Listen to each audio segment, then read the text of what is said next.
All right, so the issue of squatting now has been on the rise all across the country. That's where people take over vacant homes, they rent a property and never leave. Can you imagine? You own a property, you can't get rid of somebody that's in your house. Oftentimes, it could take the property owners months or even years to get the squatters thrown out. Well, now the state of Florida is taking action. Governor Ron DeSantis just signed legislation that gives police the right to remove squatters as soon as they are found, and makes it a felony to do more than $1,000 worth of damage to a home while squatting. Take a look at this. Well, today in the state of Florida, we say very simply, what passes muster in New York and California is not passing muster here. You are not going to be able to commandeer somebody's private property and expect to get away with it. We are in the state of Florida ending the squatter scam once and for all. And it is a scam. I know somebody in New York, 4.5 years, a squatter stayed in somebody else's house. Now, the governor of Florida also recently signed a bill banning any children in the state under the age of 14 from having a social media account, after years of research has now revealed the serious dangers that these online platforms are posing to our kids. Anyway, joining us now, Florida Governor Ron DeSantis. Governor, great to have you. You know, I doubt when you got into politics that you ever imagined a day where you'd be hearing story after story after story of, you know, people just commandeering other people's homes and then the courts protecting them. I know a case in New York. It went on 4.5 years before they were finally legally allowed to take back their home. Is this America? Well, this doesn't sound like the America I know. What? No, Sean. And I mean, you know, you think about things like, this idea of squatting when Americans were settling like the Old West. You'd go, you didn't know who owned it. There weren't records. So if people started a community there, then someone came 6 or 7 years later and claimed it was theirs. Well, that was different. It's an adverse possession. It was never intended that you could just go into some subdivision and break into a house and start living there, and then all of a sudden have all these rights vested. In New York, there was a case, and it was reported, where the homeowner went when someone had taken over her house, and the police did not evict the squatters. The police ended up arresting the homeowner. What kind of a country is that? And so, like on many issues, what New York does, what California does, Florida will do the opposite. And so the squatter scam ends today with our legislation. And it's important because, Sean, you know now, being a Florida resident, we've got people that will be here for 7 months of the year.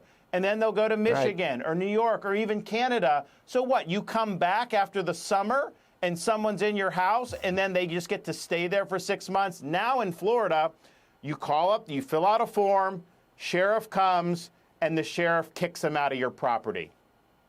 Yeah. And by the way, and I've owned property in Florida for over 20 years. Now I am a domiciled resident, permanent resident of Florida. I have my Florida license to prove it if you want to see it, and every other legal thing that I had to do.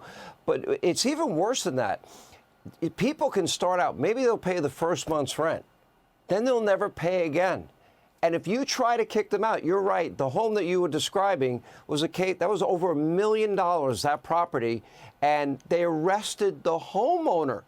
And I'm thinking to myself, what country is this that they arrest the homeowner and the squatter gets to stay in that person's house? You can't make that up.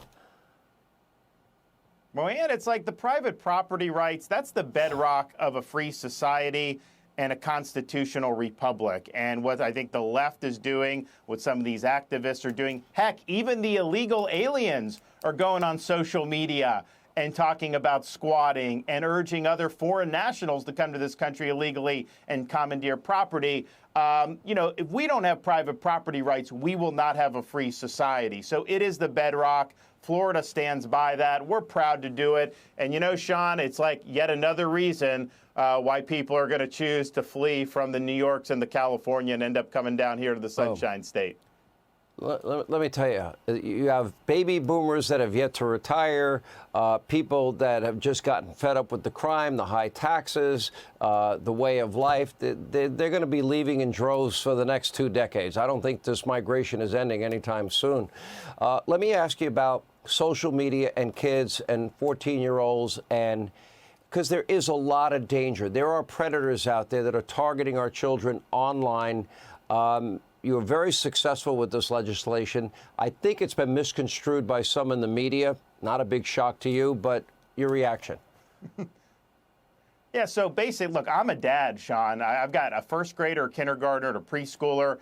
So my wife and I are thinking as they get older, what is this landscape going to even look like? And the reality is it's hard for parents to keep up with everything that's out there. And so what our legislation says is for 14 and 15-year-olds, social media companies cannot issue them their own social media account unless the parent consents. So then this way the parent can kind of know the dangers and then make that decision. 13 and under, social media companies cannot issue an account. And here's the thing, under 13 is already prohibited under federal law. It's just not enforced. So you do have 8-year-olds and 10-year-olds who have these. What we've said is we're not really regulating the use. I mean, if a 12-year-old has something, it's not really about that. It's about holding the social media companies accountable. If a parent wants to have a social media account and let their 11-year-old use it, they are free to do it under there. So I think it strikes the right balance to try to help parents navigate this really perilous landscape. And you're right,